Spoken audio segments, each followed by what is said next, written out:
Monsieur le Président, d'abord, mes excuses pour la spontanéité de la question posée. Et Monsieur le Président, je vous la repose.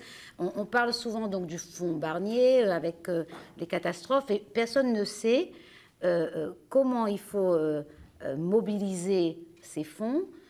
Ils existent depuis 1995. Ils sont, on dit qu'ils doivent être couverts par un PAPI. Donc voilà, c'est cette réalité pratico-pratique et pragmatique qui m'intéresse, et je laisserai à ma collègue Viviane Mallet le soin de poser des questions sur la situation particulière de la Réunion. Merci, chers collègues, d'avoir fait aussi condensé. La parole à Viviane Mallet, puis à Lana, et tout en sachant que le ministre m'a demandé de le libérer à... Merci, Monsieur le Président. Merci, Monsieur le Ministre. Je vais essayer d'être brève. La Réunion vient de connaître, comme vous le savez, les désastres aussi, malheureusement, de la tempête Birgitta, avec des coulées de boue, des gens qu'on a été obligés de déménager, notamment sur le Tampon et Saint-Pierre. 53 familles sur le Tampon et d'autres aussi dans le sud. Et en fait, ma question viendrait sur les financements. L'enveloppe sur le papier est de 22 millions d'euros pour la Réunion. Et nous pensons bien que c'est insuffisant. Une fois, c'est le sud qui est touché, une fois, c'est le nord, une fois, c'est l'ouest.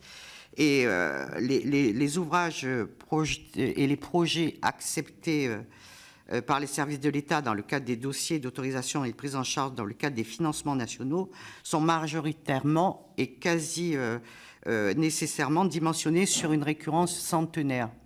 Est-ce qu'on ne pourrait pas aussi activer à ce moment-là des aménagements plus simples d'une récurrence de trentenaire et qui nous permettrait de ne pas faire des ouvrages pharaoniques?